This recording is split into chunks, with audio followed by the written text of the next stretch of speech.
Assalamualaikum warahmatullahi wabarakatuh. Alhamdulillah wa syukurillah, salatan wa salaman ala rasulillah, asyhadu an la ilaha illallah wahdahu la syarikalah, wa asyhadu anna muhammadan abduhu wa rasuluh. Allahumma fasalli wa sallim ala Muhammad wa ala alihi wa ashabihi ajma'in. Allahumma arhamna wa ahlana bil Qur'an. Allahumma akrimna wa ahlana bil Qur'an. Kalau Allah Ta'ala fil Qur'anul Karim, a'udzu billahi minasy syaithanir rajim. Bismillahirrahmanirrahim. Inna rabbaka labil mirsad. Shadaqallahul azim. Al-Quran Surat Al-Fajr. Surat Al-Fajr ayat yang ke-14. Departemen Agama menerjemahkan, sesungguhnya Tuhanmu benar-benar mengawasi. Hasbi As-Siddiqi menerjemahkan, sesungguhnya Tuhanmu benar-benar mengamati. Buya Hamka menerjemahkan ayat ini, sesungguhnya Tuhanmu tetap di tempat pengawasan.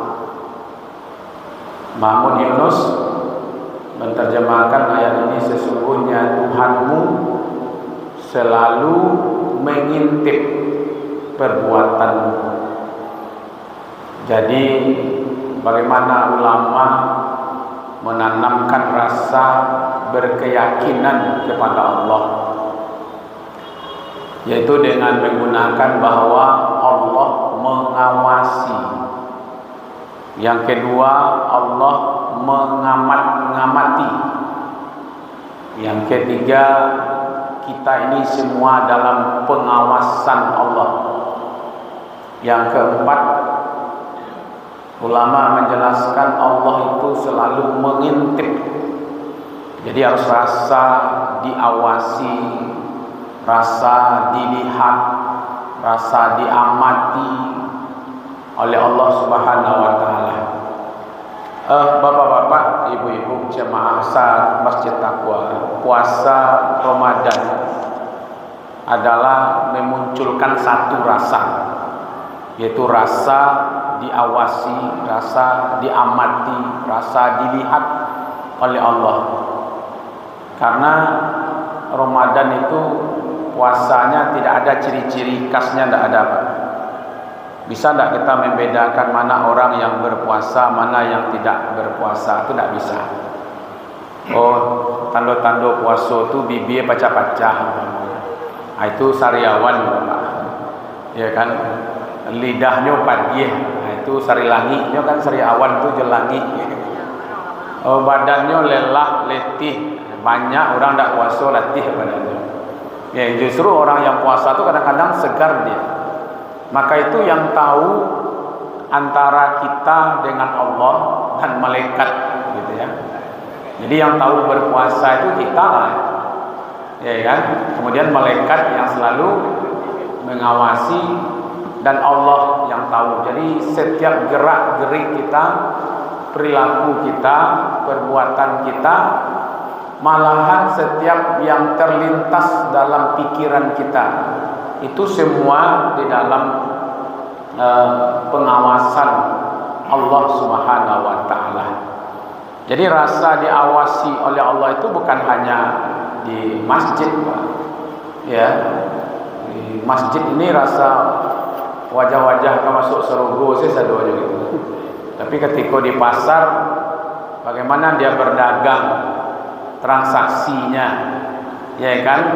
Lain tidak ada penipuan, lain tidak ada pengurangan timbangan, lain tidak ada pengurangan meteran, lain tidak menutupi cacat barang. Itu hanya muncul ketika orang itu merasa diawasi oleh Allah. Kalau dia tidak merasa diawasi oleh Allah, nafsunya hanya maunya bagaimana beruntung, ya pokoknya untung banyak, ya kan, tapi kejujuran tidak dipertahankan. Padahal wa'lamu annallaha ya'lamu ma fi anfusikum, dan ketahuilah bahwasanya Allah mengetahui apa yang ada di dalam dirimu.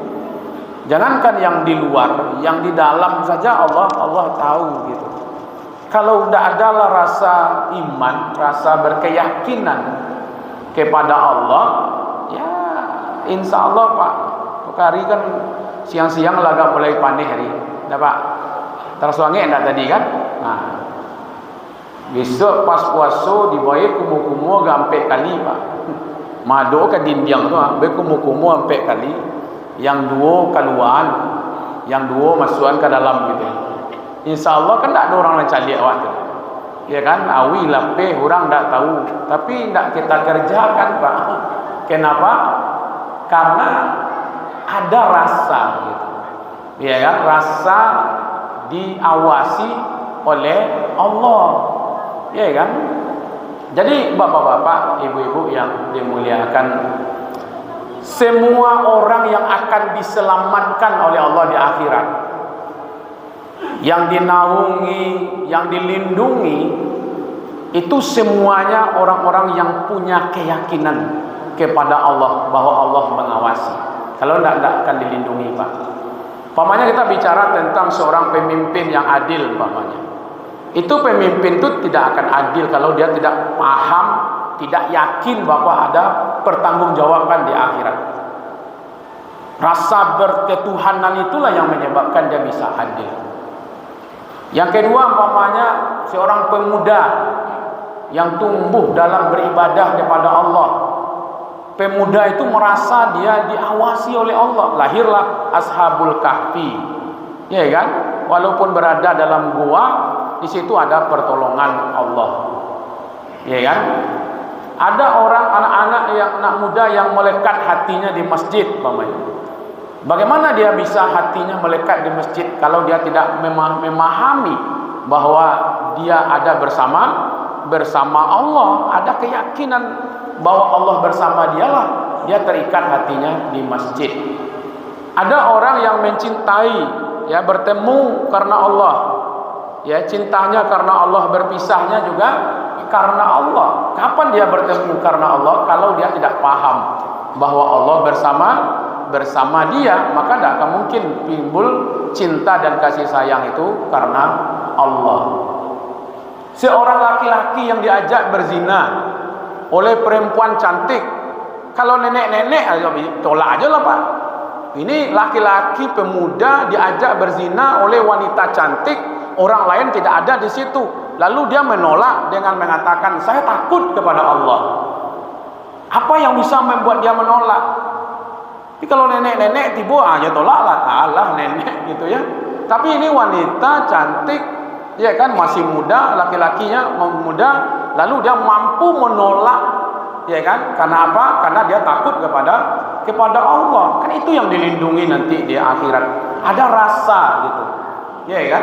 Kemudian orang-orang yang beramal, yang tangan kanannya umpamanya memberi, tangan kirinya tidak tahu, itu kan simbol Pak. Jangan dipikirkan tangan kirinya di belakang, tangan kanannya di depan, tidak begitu ya. Nah itu silek-silek namanya itu kan. Tapi memahami di situ apapun yang kita lakukan, di situ ada Allah yang melihatnya. Nah, bagaimana ke depan ini, bapak-bapak, ibu-ibu, keyakinan bahwa Allah selalu mengawasi, mengamat-ngamati gitu, bukan mengamek-ngamek Pak, mengamat-amati kita ini seperti apa amalan kita, ya kan? Dan kemudian mengintip, ya kan? Di samping itu mengawasi semua amal ibadah kita. Mudah-mudahan semakin muncul keyakinan kepada Allah bahwa Allah Maha tahu apa yang kita kerjakan, maka lahirlah manusia-manusia yang hebat, yaitu selalu dalam kebenaran insyaallah. Amin ya rabbal alamin. Terima kasih. Assalamualaikum warahmatullahi wabarakatuh.